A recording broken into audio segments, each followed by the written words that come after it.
அனைவருக்கும் வணக்கம். இந்த வீடியோவில் நம்ம இன்றைக்கி சங்கல்பம் பண்ணுறதை பற்றி பார்க்கலாம். அதாவது எந்த பூஜையாகட்டும், சந்தியாவந்தனமாகட்டும் இல்லை வேறு எந்த பூஜையாகட்டும் சங்கல்பம் பண்ணி தான் பண்ணணும். அது ரொம்ப முக்கியம். அப்போ தான் முழுமையான பலன் கிடைக்கும். இந்த சங்கல்பம் ஏன் பண்ணணும், எதுக்கு பண்ணணும், எப்படி பண்ணணும் அப்படிங்கிறத பற்றி பார்க்கலாம். எந்த பூஜையை ஆரம்பித்தாலும் சரி, சந்தியாவந்தனம் பண்ணுறதுக்கு ஆரம்பித்தாலும் சரி, முதல்ல குருவை வணங்க வேண்டும். குருவந்தனம் சொல்லணும். ரெண்டாவது குரு ஸ்லோகம் சொல்லணும். ரெண்டாவது ஆச்சமனம் பண்ணணும். கேசவாய ஸ்வாஹா, நாராயண ஸ்வாஹா, மாதவாய ஸ்வாஹா. அப்புறம் கோவிந்தா, விஷ்ணு, மதுசூதனா, திரிவிக்ரமா, வாமனா, ஸ்ரீதரா, ரிஷிகேசா, பத்மநாபா, தாமோதரா, சங்கர்ஷ்ணா, வாசுதேவா, ரித்திம்னா, அனிருத்தா, புருஷோத்தமா, அதோஜஷா, நரசிம்மா, அச்சுதா, ஜனார்தனா, உபேந்திரா, ஹரே ஸ்ரீகிருஷ்ணாய நமக. இப்படி 24 நாமாக்களை சொல்லிவிட்டு பிராணாயாமம் பண்ணணும். இது பெண்கள் பண்ணணுங்கிறது கிடையாது. அதனால் அவங்க சங்கல்பம் எடுக்கலாம். பிராணாயாமம் பண்ணதுக்கப்புறம் சங்கல்பம். இந்த சங்கல்பம் எதுக்குன்னு கேட்டிங்கன்னா, உறுதிமொழி. இந்த பூஜை எந்த காரியத்துக்கும் எந்த ஒரு இதுக்குமே உறுதிமொழி ரொம்ப முக்கியம். அதாவது இந்த இடத்துல, இந்த தேதியில், இந்த கிழமையில் இந்த பூஜையை நான் பண்ணுறேன் அப்படிங்கிற ஒரு உறுதிமொழி. அது ரொம்ப முக்கியம். சங்கல்பம் செய்யாத எந்த பூஜையாகட்டும் முழுமையான பலன் கிடைக்காது. நம்ம பூஜை பண்ணுறதே நமக்கு முழுமையான பலன் கிடைக்கணும் அப்படிங்கிறதுக்காக தான். அதனால் ஸ்ரத்தையாக பண்ணணும். அதாவது என்னென்னு கேட்டிங்கன்னா, மமோபாத்த சமஸ்த துர்கயேத்வாரக பார்வதி பரமேஸ்வர பிரீத்தியர்த்தம் அல்லது லக்ஷ்மி நாராயண பிரீத்தியர்த்தம் சுபே சுபனே முகூர்த்தே அத்ய பிரம்மக தீட்டபராத்தே ஸ்ரீ ஸ்வேதவராக கல்பே வைவஸ்வத மன்வந்திரே அஷ்டாம்சிதமே கலியுகே பிரத்திமபாதே ஜம்பூத்வீபே பாரதவர்ஷ வரதகண்டே மேரோ தர்ஷனே பாஸ்வே சாலிவாகனசகே பௌத்ராதாரே ராமக்ஷேத்ரே அஸ்மின் வர்த்தமானே. எந்த வருஷத்தோட பேர் தெரிஞ்சு வச்சுக்கணும். இல்லை பஞ்சாயத்து தெரியணும். நாம சம்வஸ்திரே தட்சிணாயனமா உத்தராயணமா அதே பார்த்து தெரிஞ்சுக்கணும். தட்சிணாயனம் இல்லை உத்தராயணம். அப்புறம் ருது, பருவகாலம். அதாவது அந்த மாதத்துக்கு உண்டான 2 மாதத்துக்கு ஒரு பருவகாலம் இருக்குது. அது எந்த பருவகாலம், அந்த பருவகாலத்தை சொல்லணும். ருத்துனா பருவம். வசந்த ருவா, கிரீஷ்ம ருவா இருக்குது, அதை சொல்லணும். அப்புறம் என்ன மாதம், அதாவது தமிழில் 12 ராசிக்கு 12 மாதம், மேஷத்துலேருந்து மீனத்து வரைக்கும். அதே மாதிரி சித்திரையிலேருந்து சித்திரை, வைகாசி, ஆணி, ஆடி, ஆவணி, புரட்டாசி, ஐப்பசி, கார்த்திகை, மார்கழி, தை, மாசி, பங்குனி. 12 மாதத்துக்கு 12 ராசி, அதை குறிப்பிட்டு சொல்லணும். சமஸ்கிருதத்தில் அதே மாதிரி 12 மாதம் இருக்குது. கலியுகத்தில் இந்த மாதத்துக்கு 12 மாதம். அதாவது சைத்திர மாதம், வைசாக மாதம், ஜேஷ்ட மாதம், ஆஷாட மாதம், சிரவண மாதம், பாத்திரபத மாதம், ஆஸ்வீஜ மாதம், கார்த்திகை மாதம், மார்கசீர்ஷ மாதம், புஷ்ய மாதம், மாக மாதம், பால்குட மாதம் இப்படின்ட்டு இருக்குது. அது எந்த மாதம் அப்படிங்கிறத பார்த்து தெரிஞ்சுக்கணும். அதே மாதிரி சுக்லபக்ஷமா கிருஷ்ணபக்ஷமா அதை பார்த்து தெரிஞ்சுக்கணும். அமாவாசைக்கு மறுநாள்லேருந்து வளர்ப்புறை சுக்லபக்ஷம். அதே மாதிரி பௌர்ணமி மறுநாள்லேருந்து தேய்பிறை கிருஷ்ணபக்ஷம்.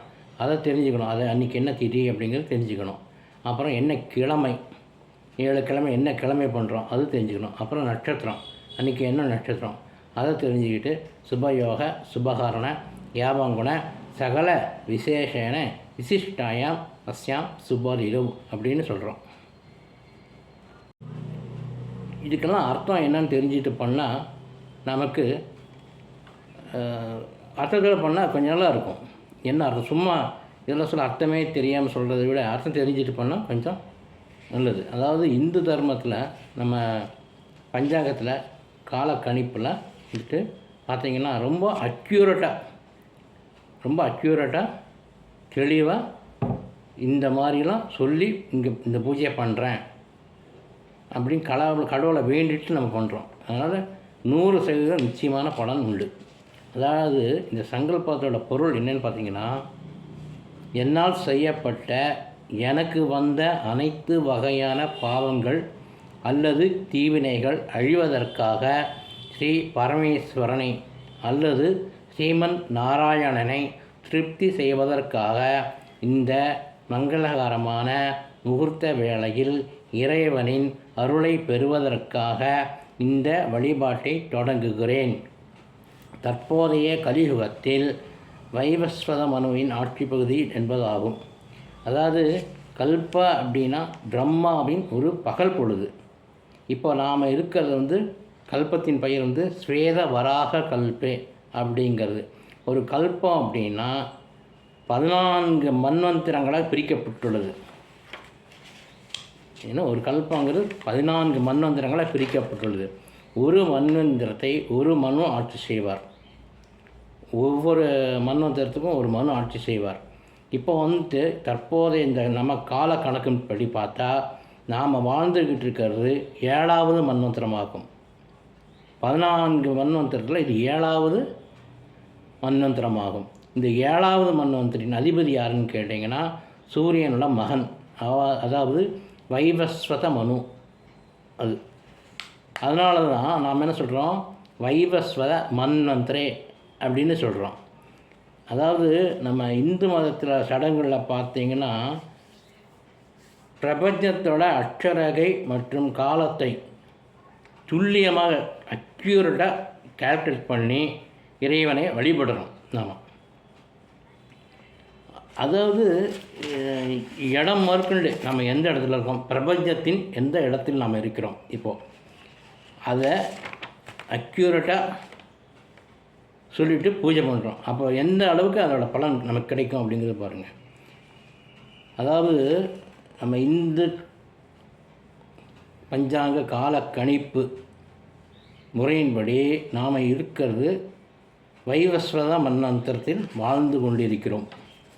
அதாவது ஒரு மன்வந்திரம் அப்படின்னா 71 சதுர்யுகங்களை கொண்டது. ஒரு மன்வந்திரத்தில் சதுர்யுகம் 71 சதுர்யுகம். இப்போ நாம் இருக்கிறது 28வது சதுர்யுகம், அஷ்டாபிம் சரீரமே. 71 சதுர்யுகங்களில் இப்போ நாம் இருக்கிறது 28வது சதுர்யுகம். அதனால தான் சொல்கிறோம் அஷ்டாபிம் சரீரமே. அஷ்டாபிம் சரீரமேனா அந்த 28 குறிக்கிறது. அதனால தான் கலியுகே பிரத்தமே பாதே ஜம்பூத்வீபே பாரத வருஷ பரதகண்டே தக்ஷிணே பாஸ்ரே இதெல்லாம் சொல்லிகிட்ருக்கோம். அதாவது இந்த 28வது சதுர்யுகத்தில் ஜம்பூத்வீபே அப்படிங்கிறது நாம் பூமியில் எங்கே இருக்கிறோம் அப்படிங்கிறது குறிக்கிறது. இது அண்டவெளியில் திசைகள் மற்றும் புவியியல் அடிப்படையில் துல்லியமாக ஃபோக்கஸ் பண்ணி காட்டுறது இது. அதாவது மொத்தம் 71 சதுர்யுகம்னு சொன்னேன்.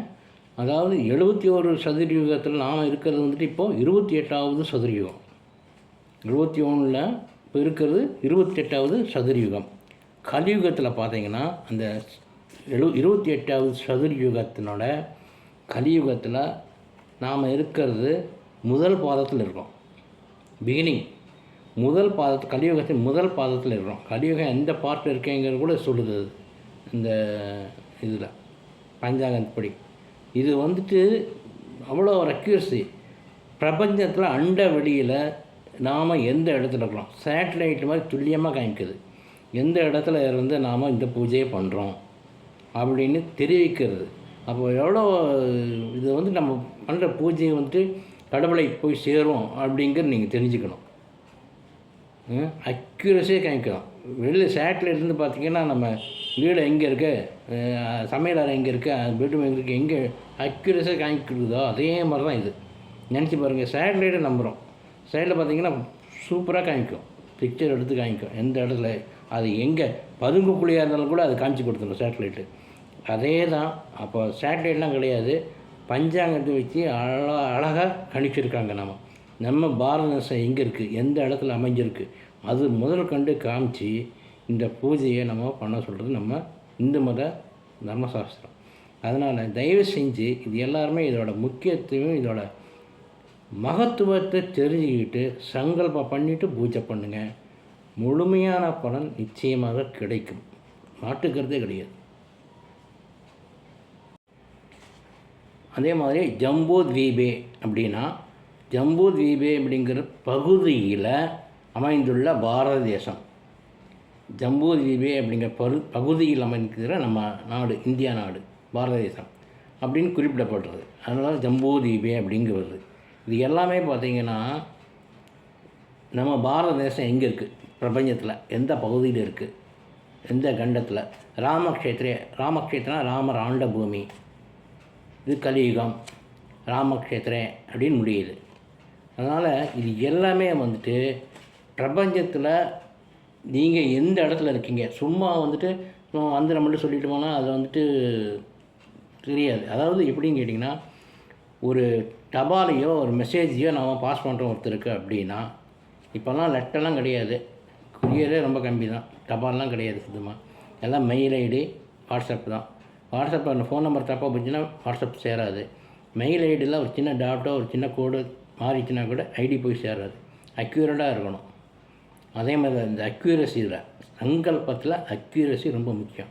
இதெல்லாம் சொல்லி நாம் பகவானை வேண்டிவிட்டால் இந்த காரியத்திற்காக இதெல்லாம் சொல்லிவிட்டு நாம் என்ன சொல்லணும், நட்சத்திரம், வாரம், மாதம் இதெல்லாம் சொல்லிவிட்டு குடும்ப உறுப்பினர்களை பெரியவர்களேருந்து சின்னவங்க வரைக்கும் பேர் நட்சத்திரம்லாம் சொல்லி இவர்களின் தேக ஆரோக்கியம், ஆயுள் ஆரோக்கியத்தோட அவங்களுடைய உடல் திடாகாத்திரத்துக்காகவும் கல்விக்காகவும் வித்யாதிற்காகவும் வித்தியத்திற்காகவும் அதாவது படிப்புக்காகவும் வேலைக்காக தொழிலுக்காக தேக உபத்திரவம் இல்லாமல் ஆரோக்கியமாக இருக்கணும்னு கடவுளை பிரார்த்தனை பண்ணிக்கிட்டு சேமத்திற்காகவும் இஷ்ட தேவதா, குலதேவதா, கிராம தேவதா, ஏன்னா நம்ம வந்துட்டு எந்த கிராமத்தில் இருக்கோமோ அந்த தேவதையை வழிபடணும். குலதேவதா கண்டிப்பாக வழிபடணும். இஷ்ட தேவதா, நமக்குன்னு ஒரு தெய்வம் இஷ்டமாக இருக்கும், அந்த இஷ்ட தேவதையை குறிப்பிடணும். இஷ்ட தேவதா, குலதேவதா, கிராம தேவதை இவங்களையெல்லாம் வணங்கி இவரோட அருளையும் நம்ம பெற வேண்டும். இதெல்லாம் சொல்லி அவங்களுடைய கிருபா கடாட்சங்களும் நம்ம பெற வேண்டும். அருளுடைய பிரித்தியும் நமக்கு இருக்கணும். இதெல்லாம் சொல்லிவிட்டு எந்த தேவதையை குறிப்பிட்டு நம்ம பூஜை பண்ணுறோமோ அந்த தேவதையுடைய அருளும் நமக்கு கிடைக்க வேண்டும். நம்ம நல்லா இருக்கணும். இதையெல்லாம் வேண்டிட்டு கையில் வந்துட்டு அட்சதை வச்சு தான் சங்கல்பம் பண்ணுறோம். கையில் எதுக்கு அட்சதை வச்சு சங்கல்பம் பண்ணுறோம்னா, எதுவுமே ஒரு சாட்சியாக தான். இந்த வந்துட்டு அட்சதை கையில் வச்சுட்டு சங்கல்பம் சொல்லி முடிஞ்சதுன்னா அது ஜலம் விட்டு நம்ம கீழே விட்டுடுறோம். அதாவது நீருங்கிறது ஒரு சாட்சி. அதாவது பஞ்சபூதங்கள் ஒன்று நீருக்கு வந்துட்டு எப்பவுமே எந்த ஆற்றிலுமே கிரகிச்சுக்கிற சக்தி உண்டு. அது வந்து அட்சதையோடு கொடுக்கும்போது கண்டிப்பாக அது போய் அந்த பகவானுக்கு போய் சேரும். இதை வந்துட்டு பஞ்சபூத நீர் வந்துட்டு பிரபஞ்சத்தில் அந்த சக்தியை கிரகிச்சுக்கிட்டு அதை நம்ம இந்த சொல்கிற மந்திரத்தின் மூலியமாக அந்த தேவதைகளுக்கு சேர்க்கப்படுகிறது. இதன் நம்பிக்கையின் அடிப்படையில் தான் இந்த மாதிரி சங்கல்பம் சொல்கிறோம். இதெல்லாம் தெரிஞ்சு வச்சுக்கோங்க, நீங்கள் எழுதி வச்சுக்கோங்க. ஏன்னா ஒவ்வொரு தடவையும் நம்ம வந்துட்டு பஞ்சாங்கம் பார்த்துட்டு இருக்க வேண்டாம். இதெல்லாம் நம்ம 4 தடவை படித்தாலே போதும், நமக்கு மனப்பாடம் ஆகிடும். அது ரொம்ப முக்கியம். அதாவது மாதம் 12 மாதம் ஈஸி, தமிழில் வந்துட்டு ஈஸி. 12 மாதம் 12 ராசி, இதை தெரிஞ்சுக்கணும். வருடம் என்ன, அந்த வருடம் 60 வருஷத்துக்கு 60 பேர் இருக்குது. அது இந்த வருஷத்தில் என்ன பேர் அது தெரிஞ்சு வச்சுக்கணும். அது ஒரு வருஷத்துக்கு அதே தான், அது தெரிஞ்சு வச்சுக்கணும். அப்புறம் வந்துட்டு திதி என்ன திதி, அது என்ன வளர்ப்பிரியா தேய்பிரியா, இதெல்லாம் தெரிஞ்சு வச்சுக்கணும். ருது தெரிஞ்சு வச்சுக்கணும். 2 மாதத்துக்கு ஒரு ருது, அதாவது வருஷத்துக்கு 6 ருது. 12 மாதத்துக்கு 6 ருது வரும். அது 2 மாதத்துக்கு ஒரு ருதுங்கும்போது அது தெரிஞ்சு வச்சுக்கணும். ஏதாவது தெரிஞ்சுக்கிட்டு பண்ணுறது ரொம்ப நல்லது. அதாவது நீங்கள் சந்தியாவந்தனம் பண்ணுறவங்க இருந்தால் இதை வந்துட்டு அவங்களுக்கு ரெகுலராக தெரியும், மனப்பாடமே ஆகிடும், எல்லாமே சொல்லிவிடுவாங்க. சந்தியாவந்தனம் அதனால தான் பண்ண சொல்கிறது எல்லாருமே. சந்தியாவந்தனம் பண்ணிங்கன்னா இதெல்லாம் ஈஸியாக தெரிஞ்சிடும் உங்களுக்கு. மற்றவங்களும் யாரே ஆகட்டும், எல்லாருக்கும் பொது தான் இது, எல்லாருமே சொல்லலாம். இதை சொல்லக்கூடாது, இவங்க சொல்லக்கூடாது அவங்க சொல்லக்கூடாதுங்கெல்லாம் கிடையாது. எல்லாருமே மனப்பாடம் பண்ணி தெரிஞ்சு வச்சுக்கிட்டு சொல்லிவிட்டு இந்த பூஜையெல்லாம் செய்யணும். அதனால் இந்த சங்கல்ப மந்திரத்தில் நம்ம சொல்கிறது எல்லாமே பூமியில் நாம் எங்கே இருக்கிறோம், எந்த திசையில் இருக்கிறோம், அண்ட வெளியில் எந்த திசையில் இருக்கிறோம், அதாவது ஜியோகிராஃபிக் அடிப்படையில் நாம் துல்லியமாக அக்யூரஸியாக இது காட்டி கொடுக்கறது. இது சொல்கிறது அதனால தான் சொல்கிறது. ஜம்பூதீபனா எங்கே இருக்குது, பாரத தேசத்தில் எந்த இடத்துல இருக்குது அதை சொல்கிறேன். ஜம்பூதீபம் அங்கே இடம், அந்த நிலப்பரப்பில் பாரத தேசத்தில் இது இருக்குது, இதெல்லாம் காட்டியிருக்கோம். இது வந்துட்டு மன்வந்திரே இதெல்லாம் சொல்லினா அக்யூரசி இருக்குது இதில். அதனால் நம்ம பூஜை பண்ணுறது வந்துட்டு முழுமையாக போய் சேர்ப்பிக்கப்படுகிறது. தபால் எப்படி கரெக்டாக, இமெயில் ஐடி கரெக்டாக இருந்தால் போய் சேர்ந்துடும், வாட்ஸ்அப் நம்பர் கரெக்டாக இருந்தால் போய் சேர்ந்துடும், அவங்களுக்கு மெசேஜ் போய் சேர்ந்துடும். அதே மாதிரி தான் இதுவும்.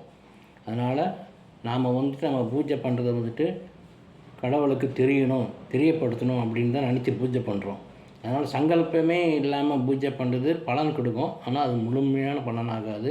கொஞ்சம் பூஜை பண்ணுறதுன்னு ஆயிடுச்சு. இதில் வந்துட்டு ரொம்ப முக்கியம் சங்கல்பம். அதனால் எல்லாருமே வந்துட்டு எந்த பூஜை ஆரம்பித்தாலும் சங்கல்பம் பண்ணுங்க. முதல்ல குருவை வணங்கணும், குருவை வணங்கினதுக்கப்புறம் விநாயகரை வணங்கணும், வணங்கினதுக்கப்புறம் விநாயகர் ஸ்லோகம் சொல்லணும், அப்புறம் ஆச்சமனம் பண்ணணும், பண்ணிவிட்டு நாம் பிராணாயாமம் பண்ணணும். பெண்கள் தேவையில்லை, ஆண்களை வந்து பிராணாயாமம் பண்ணணும். சொல்லிவிட்டு சங்கல்பம் உறுதிமொழி எடுத்துக்கணும். அட்சதை கையில் வச்சு ஒரு சாட்சியாக ஜலம் விட்டு அதை சங்கல்பத்தை பூர்த்தி செய்ய வேண்டும். அதுக்கப்புறம் விநாயகர் பூஜை மற்ற பூஜைலாம் பண்ணணும். ரொம்ப சிம்பிள் தான். ஆனால் இதை வந்துட்டு நீங்கள் எழுதி வச்சுட்டு மனப்பாடம் பண்ணிவிட்டு சொல்ல சொன்னீங்கன்னா உங்களுக்கு ரொம்ப ஈஸியாக இருக்கும், ஒரு மன நிறைவை கொடுக்கும், பூஜை முழுமை அடையும். அதனால் எல்லாருமே சங்கல்பத்தில் அதோட அர்த்தத்தை தெரிஞ்சுக்கிட்டு அதை வந்துட்டு இல்லைன்னா பஞ்சாங்கத்தை பார்த்துட்டு பார்க்க பழகிடும், எதுவுமே ஈஸியாகிடும். பூஜை பண்ணுங்கள். ஏன்னா வரலட்சுமி விரதமாகட்டும், எந்த விரதமாகட்டும், ஆயுத பூஜைக்கு பூஜை பண்ணுறீங்களா அதுக்கு சங்கல்பம் உண்டு, வரலட்சுமி விரதம் அதுக்கு சங்கல்பம் உண்டு, எந்த லக்ஷ்மி பூஜை குபேரலட்சுமி பூஜை பண்ணுறீங்களா அதுக்கு சங்கல்பம் உண்டு, எந்த பூஜை விநாயகர் பூஜைக்கா, கோகுலாஷ்டமியா, கிருஷ்ணர் பூஜையா, எல்லாத்துக்குமே சங்கல்பம் உண்டு. சங்கல்பம் பண்ணி பூஜை பண்ணுங்கள். அதுக்கு ஒரு 10 நிமிஷம் ஆகும், முழுமையான பலன் கிடைக்கும் உங்களுக்கு. அதனால் எல்லாருமே வந்துட்டு நான் சொன்ன மெத்தடில் ஃபாலோ பண்ணி தயவுசெய்து பூஜை பண்ணுங்கள். ஆண்டவன் அருள் நிச்சயமாக உங்களுக்கு கிடைக்கும். நன்றி, வணக்கம்.